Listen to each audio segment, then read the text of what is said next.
El camino involutivo de la humanidad. Bien, hermanos, todos reunidos, vamos ahora a comenzar nuestra plática de esta noche. Indubitablemente, la humanidad, en vez de marchar, como se cree, por un camino evolutivo, muy al contrario, ha venido involucionando. Las gentes de la primera raza fueron realmente sublimes. Es bueno saber que la primera raza existió en el continente polar del norte, que es el primero en aparecer durante la ronda actual y el último en desaparecer. Estaba siempre iluminado, tal continente, por la estrella polar y ha puesto en él mismo su mirada. Esas gentes de la primera raza fueron andróginos, criaturas protoplasmáticas, cuerpos gelatinosos, no poseían una estatura fija, como la que tenemos actualmente. Podían asumir aspectos gigantescos, como también podían empequeñecer su figura hasta reducirla al punto matemático. Así pues, las gentes de la primera raza poseían, como ya dije, un cuerpo protoplasmático, gelatinoso. Eran cuerpos semimateriales, semifísicos. El protoplasma de Haeckel, esa pizca de sal haeckeliana, de la cual vinieran, pues, a desarrollarse todas las razas existentes en el mundo, indubitablemente, es trascendido por la raza protoplasmática. Haeckel intuyó, así como Darwin, de que las razas humanas venían del protoplasma, pero, y ahí está precisamente lo interesante, no llegaron al meollo de la cuestión. La humanidad, ciertamente, viene del protoplasma, pero no en la forma haeckeliana o darwinista. Pensemos en una raza protoplasmática y entonces hemos llegado a la raíz de la cuestión. Podría inclusive objetárseme diciendo, ¿y de dónde surgió esa famosa raza? La respuesta sería, de las dimensiones superiores de la naturaleza y del cosmos. Esto es, que antes de que apareciera la raza protoplasmática sobre la faz de la Tierra, pasó por incesantes evoluciones y transformaciones en las diversas dimensiones de la naturaleza.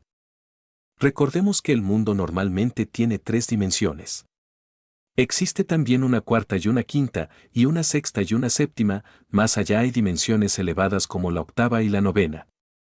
Así pues, antes de que apareciera la raza protoplasmática, como tal, sobre la faz de la Tierra, pasó incesantes transformaciones y evoluciones dentro de las dimensiones superiores de la naturaleza.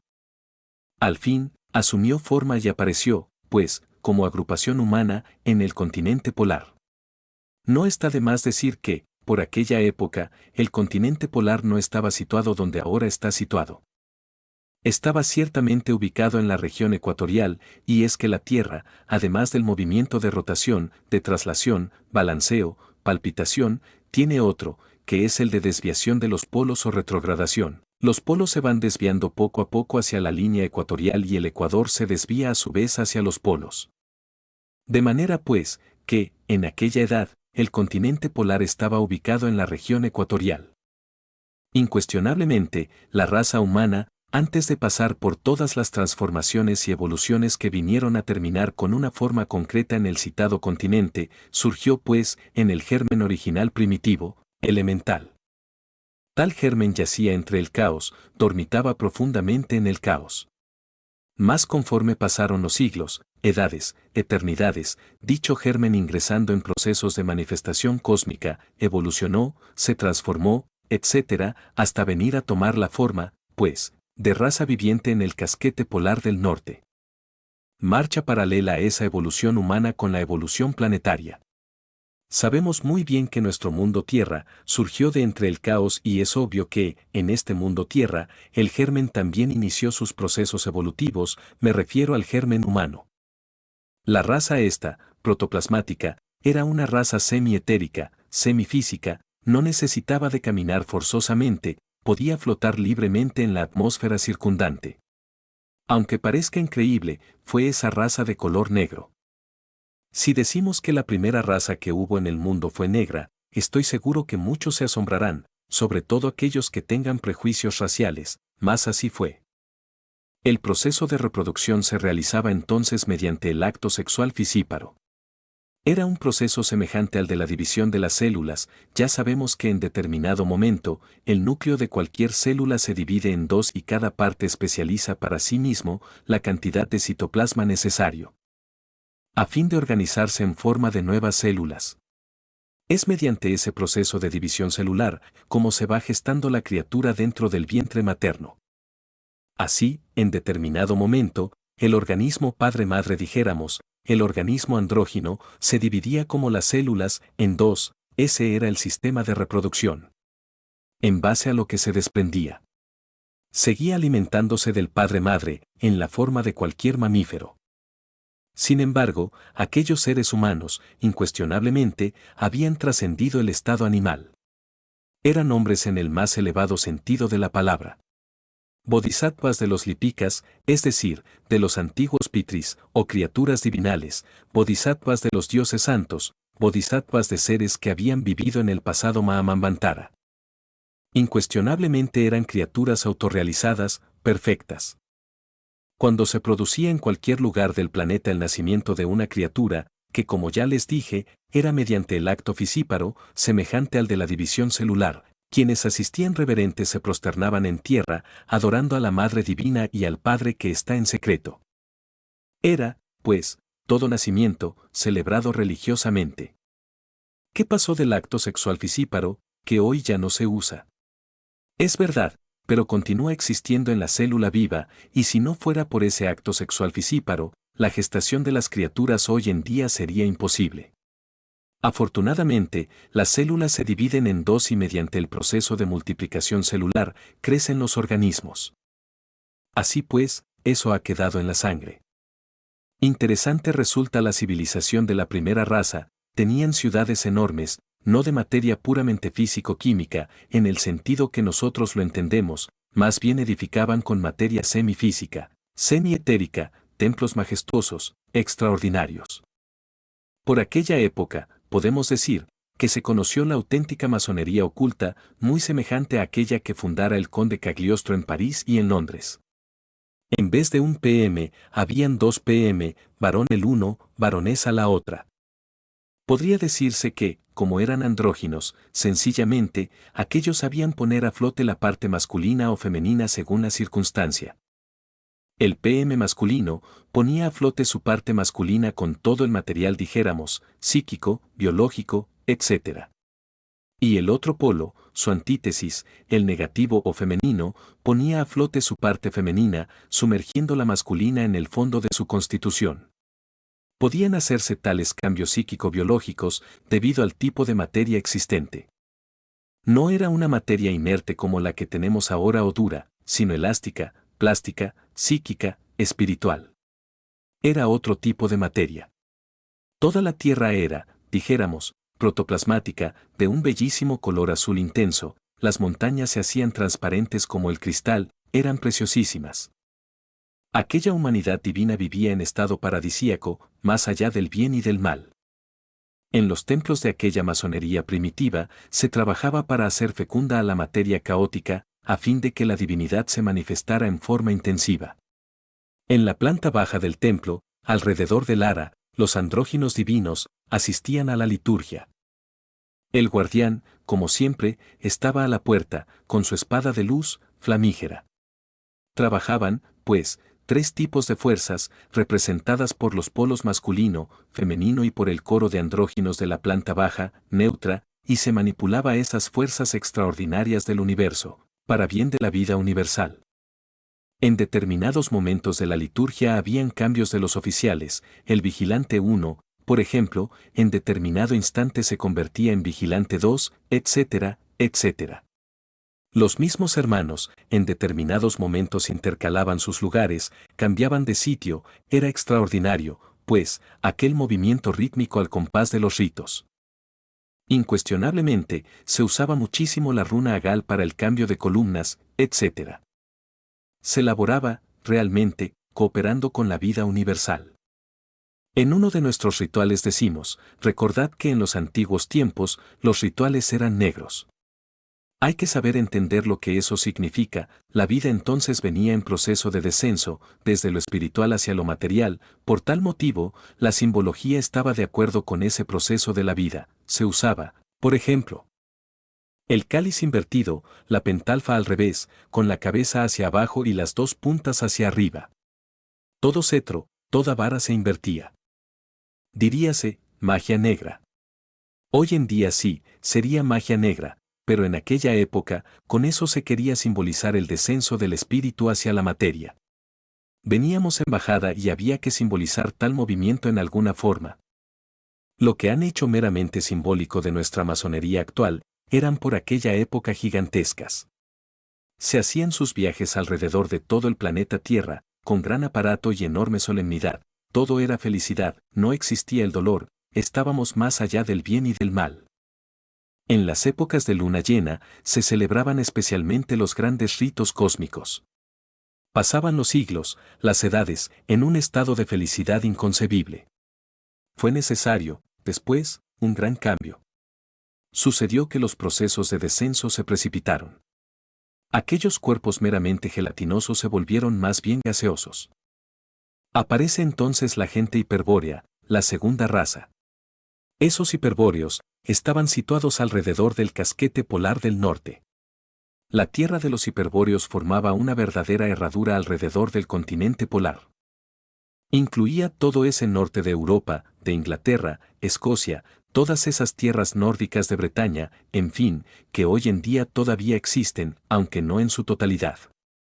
En esa tierra de los hiperbóreos vivió una humanidad con cuerpos ya más bien gaseosos, no meramente protoplasmáticos, un poquito más densos que el protoplasma. Todavía flotaban en la atmósfera.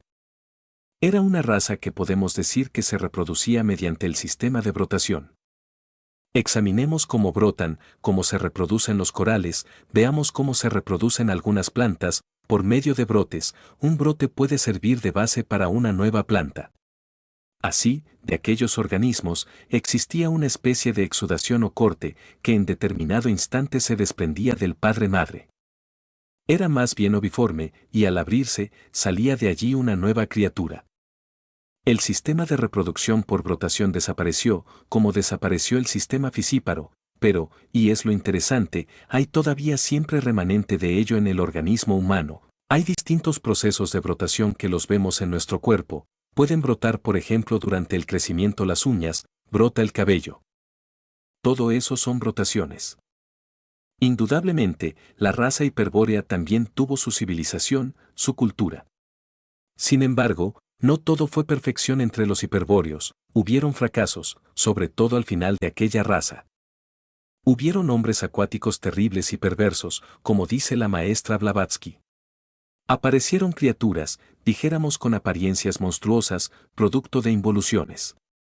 Criaturas hubo, por ejemplo, aunque parezca increíble, que vivían entre las aguas, que tenían un par de alas para volar, piernas, como dice la maestra Blavatsky, semejantes a las de las patas del macho cabrío, etc., o criaturas con dos cabezas. Se vieron también animales extraños, aves, por ejemplo, acuáticos o anfibios, que con dos cabezas, y muchas monstruosidades de diferente tipo, pero eso fue, especialmente, al final del periodo hiperbóreo. Durante la civilización hiperbórea hubieron culturas extraordinarias, bosques profundos. La humanidad en aquella época, pues, tenía los poderes de la clarividencia completamente desarrollados y de la clariaudiencia, podía percibir en todas las dimensiones de la naturaleza y del cosmos. Cuando alguien se internaba, por ejemplo, en un bosque, no veían meramente árboles, como hoy en día, sino gigantes que levantaban sus brazos, que gritaban, que clamaban, etcétera, etcétera. Y es que las gentes percibían a los elementales vegetales. Más bien, el árbol meramente físico, las cosas puramente químico-físicas, no eran percibidas. Si alguien, repito, atravesaba por entre una selva espesa, veía la vida elemental. Si pasaba cerca de grandes rocas, podía ver los elementales de la roca, a los elementales minerales, a los gnomos o pigmeos tan citados por los viejos alquimistas medievales. La humanidad fue ya, propiamente, de carne y hueso. No decirles a ustedes que los hiperbóreos no hubieran sido de carne y hueso, en cierto sentido, pero todavía eran demasiado sutiles, aunque entre ellos no se veían tan sutiles como los podríamos ver hoy en día nosotros.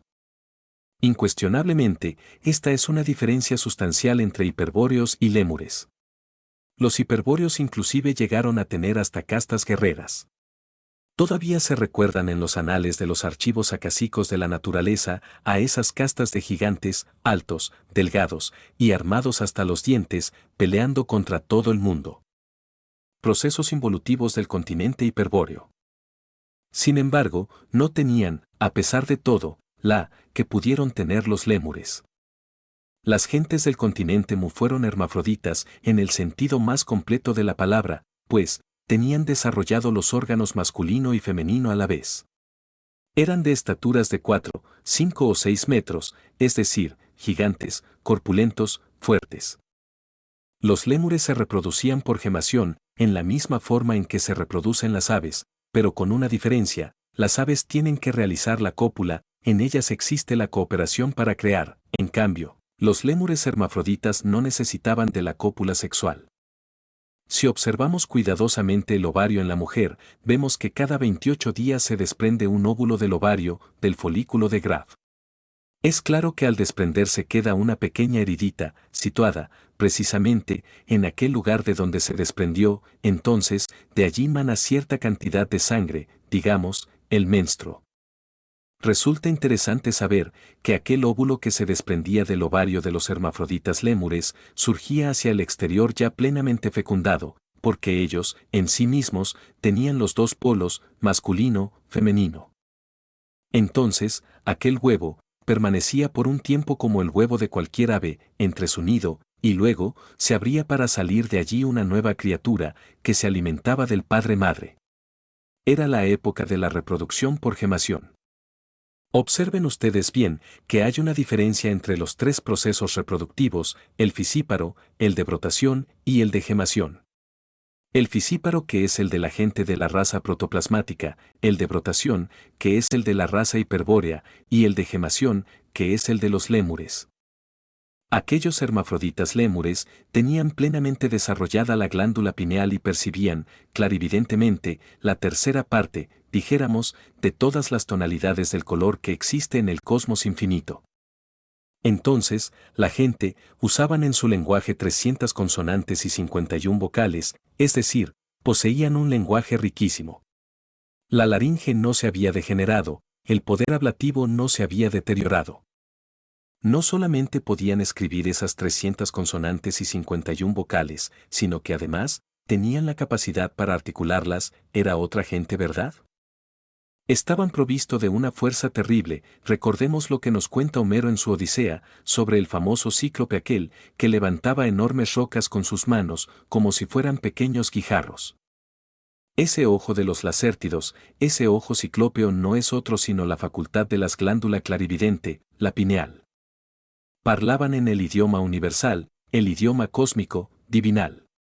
Todavía no habían aparecido todos estos idiomas de la tierra.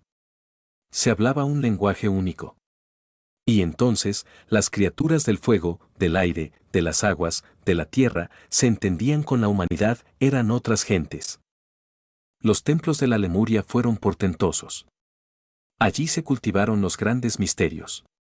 Los lémures tuvieron naves que les permitieron viajar a otros mundos del espacio infinito.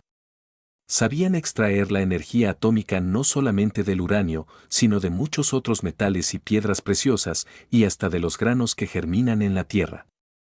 Así produjeron naves impulsadas por energía nuclear, aviones extraordinarios y hasta, ya dije, llegaron a viajar a otros mundos del espacio estrellado.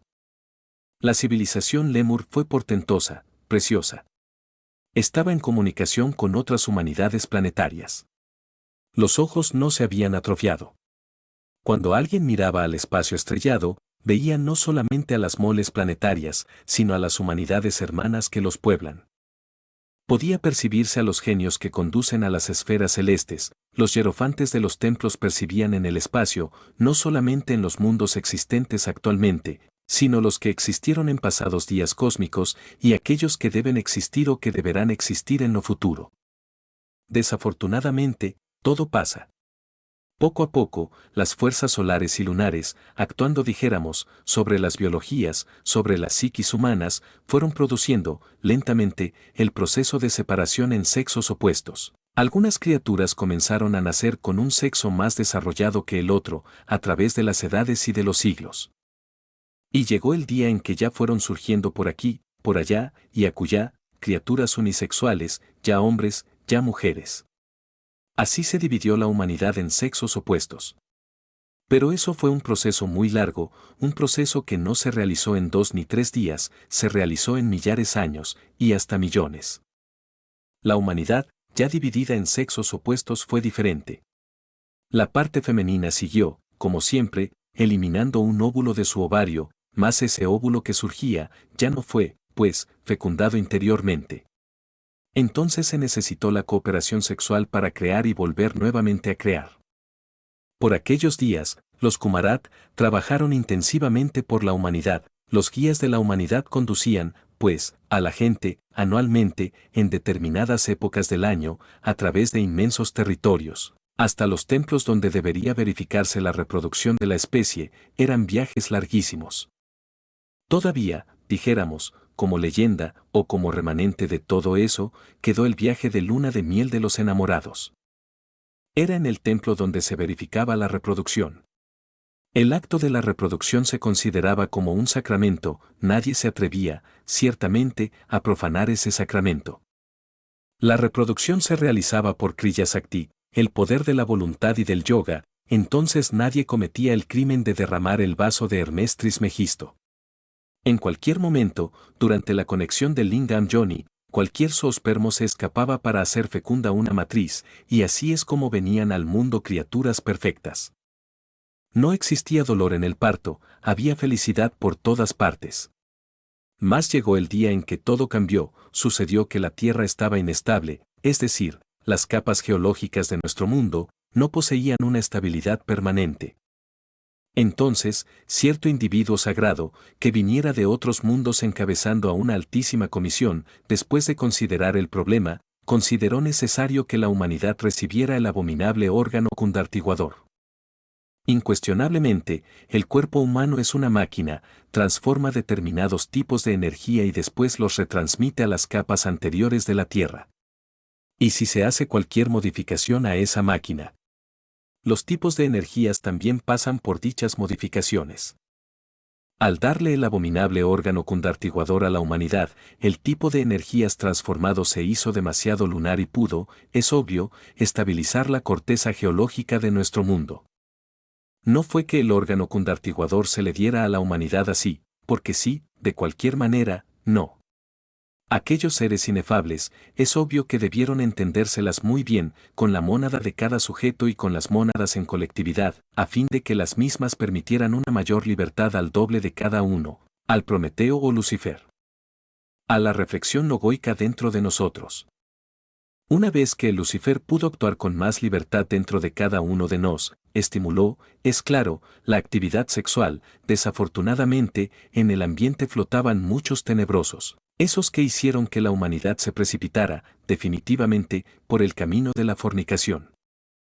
Así dejaron las gentes de concurrir a los templos para la reproducción, tomaron el sexo por su cuenta y hasta abusaron de él. Mas como estaban acostumbrados a combinar rito y sexo, de todas maneras siguieron haciendo tal combinación.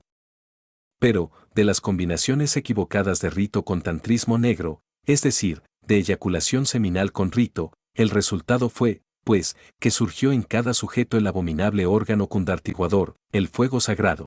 En vez de subir, descendió, se precipitó, dijéramos, desde el coxis, hacia los infiernos atómicos del hombre y apareció así. En cada uno, la famosa cola piteterca con que se representa al Satán bíblico. Se estabilizó la corteza geológica del mundo, es claro.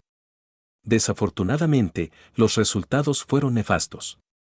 Cuando se eliminó del organismo humano el abominable órgano cundartiguador, quedaron las consecuencias en los 5 cilindros de la máquina humana, y eso fue gravísimo, esos pésimos resultados consecuentes. Son los distintos defectos psicológicos que cargamos dentro. Así fue como vino a quedar en nuestra naturaleza una segunda naturaleza de tipo sumergido, animal, y la conciencia, es obvio, quedó enfrascada en esa segunda naturaleza. Obviamente la humanidad cayó en el error, en la equivocación, en el fracaso, y así está hasta nuestros días. Por los últimos tiempos de la Lemuria, hubo mucha magia negra, muchas escuelas se dedicaron al magismo de la mano izquierda. Se abusó de la natural, y poco a poco, a través de 10.000 años de terremotos, la Lemuria se fue hundiendo entre el fondo del Pacífico. Surgió, después, la Atlántida. A medida que la Lemuria se iba sumergiendo, la Atlántida iba surgiendo. Cierto grupo selecto, pues, logró sobrevivir, para vivir en la Atlántida. Los atlantes fueron de cuerpo aún más pequeño que el de los lémures, pero más altos que nosotros, con relación a nosotros eran gigantes. Poseyeron también una prodigiosa civilización, construyeron enormes ciudades, como Samios, por ejemplo, Poseidón, las ciudades de las 7 puertas de oro macizo. La civilización atlante fue gigantesca, construyeron máquinas extraordinarias, las naves cósmicas descendían constantemente en Samios, tenían allí aeropuertos especiales. La humanidad atlante estuvo en comunicación con los dioses. Se usó también la energía atómica ya para mover sus carros, o para impulsar sus naves aéreas o marítimas, el alumbrado era atómico. Se llegó a un grado de cultura, al cual, ni remotamente, hemos llegado nosotros todavía. En materia de mecánica ni siquiera llegamos a los pies a los atlantes. Tuvieron aparatos prodigiosos, en algunos lugares del mundo todavía se conservan en secreto, ciertas máquinas atlantes no se le entregan a la humanidad, porque ésta abusaría de las mismas, hay que mantenerlas en sitios reservados, solamente las conocen los adeptos. Desgraciadamente, los atlantes se precipitaron por el camino de la magia negra en los últimos tiempos, se volvieron hechiceros, ¿verdad? Y fue necesario, pues, que ese continente fuera tragado por las aguas. Después de la sumersión del continente atlante, se acabaron de degenerar las facultades humanas, la vista ya no alcanza a percibir, ni remotamente, la cantidad de colores que los antiguos percibían. El lenguaje se volvió pobre, hoy en día ni remotamente podemos pronunciar siquiera 100 consonantes. Y los antiguos pronunciaban perfectamente 300 consonantes y 51 vocales. Nuestro lenguaje se volvió pobre. Después de la sumersión de la Atlántida, la raza humana se empequeñeció todavía más. Hoy, ya nadie es capaz de percibir las causas de los fenómenos naturales que se suceden a nuestro alrededor, el cuerpo humano se degeneró, los sentidos, como les digo, acabaron de atrofiarse. No ha habido, pues, tal evolución en la raza humana, lo que sí ha habido son gigantescos procesos involutivos. Esa es la cruda realidad de los hechos. Estamos actualmente en la 5ª raza raíz, que es la que puebla la faz de la Tierra. Marchamos hacia otro cataclismo inevitablemente, porque así como los atlantes fueron tragados por las aguas, así, esta gente de ahora, esta tierra de la raza aria, será destruida por el fuego hará la obra. Hasta Pedro, el apóstol, dijo, la tierra antigua fue destruida por el agua, pero esta tierra será destruida por el fuego, y la tierra y las obras que en ella hay, dijo, serán quemadas y los elementos ardiendo serán deshechos. Vamos pues hacia una catástrofe inevitable, por el fuego. Ya los aztecas dijeron, los hijos del 5.º sol, perecerán por el fuego y los terremotos. Los hijos del primer sol, fueron la gente de la raza polar, la gente protoplasmática, los hijos del segundo sol, perecieron arrasados por fuertes huracanes, fueron los hiperbóreos, los hijos del tercer sol, perecieron por sol de lluvia de fuego, y grandes terremotos, fueron los lémures, los hijos del cuarto sol fueron tragados por las aguas. Se convirtieron en peces, los atlantes. Nosotros somos los hijos del 5.º sol y escrito está, que pereceremos por el fuego y los terremotos. Así pues, marchamos hacia otra catástrofe inevitable. Después del gran cataclismo que se avecina, la Tierra pasará por una gran transformación y habrá una 6ª raza, que será diferente. Digo diferente, porque será más espiritual. Actualmente ya se está creando la 6ª raza, aunque parezca increíble. Ciertos sujetos, ciertos grupos de gente, desaparecen sin saber cómo ni por qué, y es que son llevados a otros mundos. De este planeta se están llevando los extraterrestres, lo mejor de la semilla humana, y se la llevan para cruzarla con gente de otros planetas. De manera que, fuera de la Tierra, se está haciendo, actualmente, la creación de una nueva raza. Después del gran cataclismo que se avecina, los resultados de tal cruce serán puestos sobre la faz de nuestro mundo y surgirá entonces la 6ª raza raíz. Será una raza diferente, los hijos del sexto sol serán distintos. Así como los hijos del quinto sol marcan la muerte de los dioses, los hijos del sexto sol significan la resurrección de los dioses. Volverá a rendirse culto a los dioses, se abrirán otra vez las escuelas de misterios, públicamente, surgirán de nuevo las grandes civilizaciones esotéricas, resucitarán a la luz del sol, todo será distinto. Esa será la nueva Jerusalén. Y por último, habrá una séptima gran raza, que será la última. Así pues, para todo planeta que hay en el espacio, existe un plan. Segunda parte. Salvadoreño. Nuevamente me dirijo a vosotros, con el ánimo de hablaros sobre las diversas razas que han existido en el mundo, y también sobre las futuras sexta y séptima, que vendrán a la existencia más tarde. Ante todo, quiero que pongáis el máximo de atención. La primera raza que existió en el mundo fue la raza protoplasmática. Es obvio que en aquella época, la Tierra, toda, era protoplasmática, semietérica, semifísica. Esta raza devino, naturalmente, de pretéritas evoluciones e involuciones que se procesaron en las distintas dimensiones superiores de la naturaleza y del cosmos.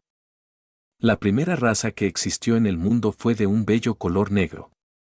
Y esto parecerá extraño a todos los que nos escuchan, sin embargo, aunque parezca increíble, el color del fuego parecía resplandecer en los pómulos hermosísimos de aquella raza primigenia, andrógina, divinal, exquisitamente divina.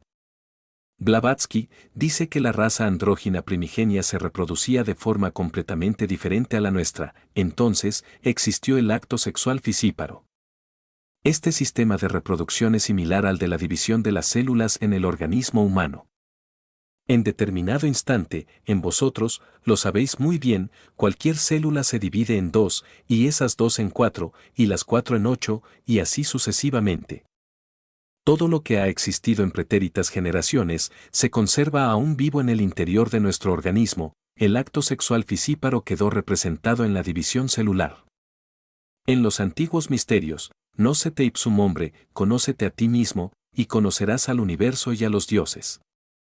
Era extraordinario el instante en que el organismo andrógino se dividía en dos, entonces, el vástago producido, se alimentaba de los pechos del padre-madre.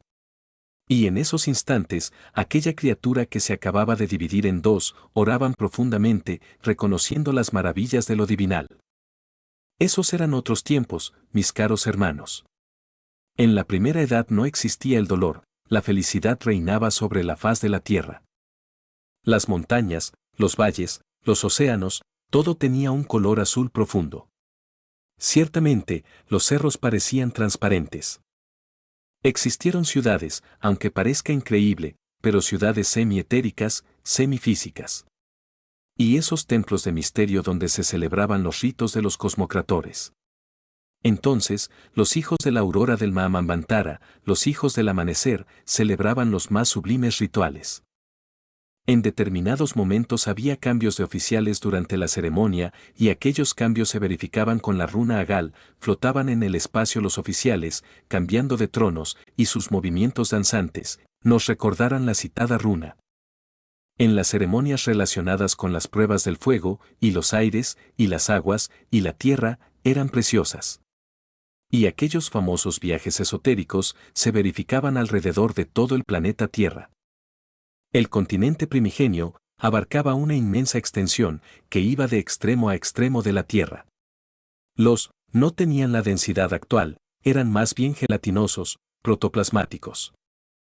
En un momento, podían alargarse hasta hacerse figuras gigantescas o reducirse al tamaño de los liliputienses y hubieron grandes cataclismos naturales.